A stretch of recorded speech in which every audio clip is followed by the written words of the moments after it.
what you do, why permaculture? Oh, because I have no other choice. Well, yeah, once you somehow end up seeing or perceiving certain things as clearly as you do, I don't know, by chance or by fate, whichever you want to call it, then you have to act upon them. And once you choose to act upon them, for me, it's permaculture. It's what fits with all the problems, the current problems of the world, and it's what holistically answers all these problems.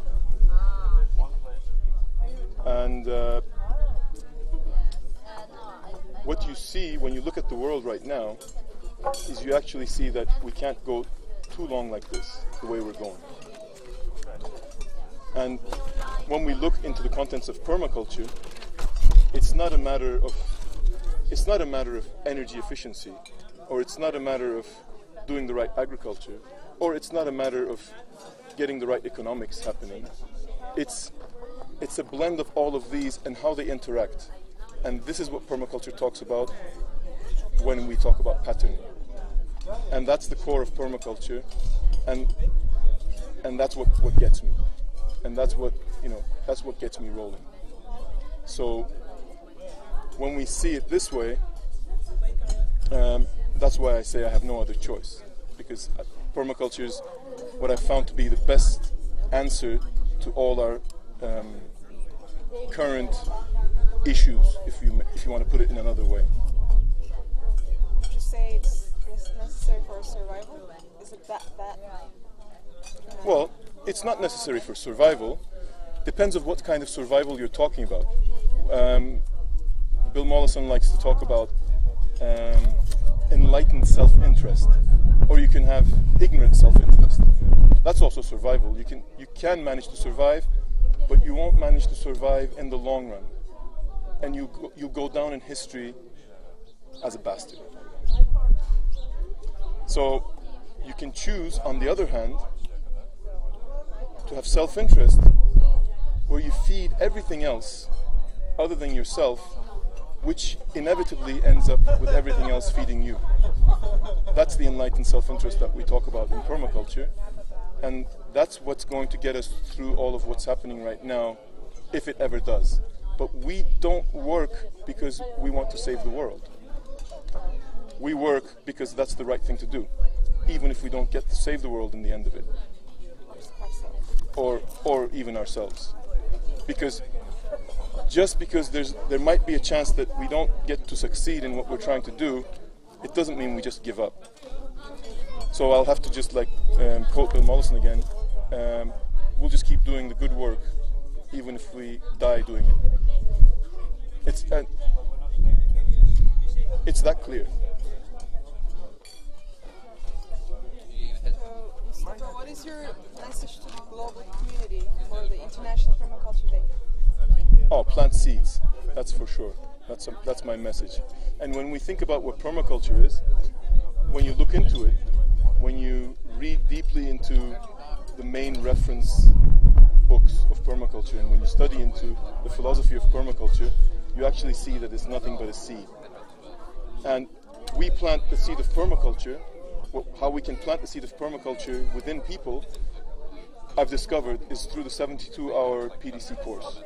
And you need that time frame, or you need that time in the oven to cook for you to be able to get the genetic code across, the genetic code of design across, the genetic code of design patterning across to people, that they can take the seed and plant it in others.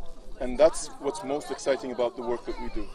We actually plant seeds and see it flourish in other people, and then those other beings, trees, whatever you want to call them, they also end up setting seed, and they end up planting other people.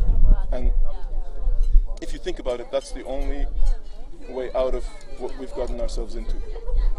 It's more about the people than it's about the landscape or the planet. If we get the people on board, the other part of it is relatively simple, because the planet responds. and it responds really fast. And even with the little experience that I have, we know exactly what to do. So learn permaculture, take a PDC course, and as soon as you can, give a PDC course. That's what I could say. And within this workshop that we're doing here right now, I'm extremely happy, and this is like, I'm deeply happy to see my students, my PDC students, doing great work and presenting it to others and firing them up to do good, to plant the seeds further on. That's more than any kind of satisfaction that you can get out of any kind of work.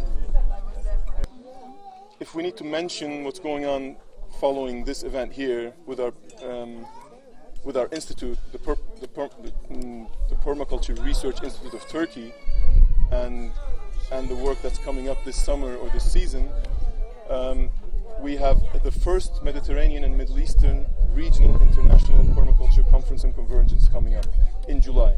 And that's going to be at our project at the base of PRI Turkey, and that's in Marmaric in Izmir, in Western Turkey.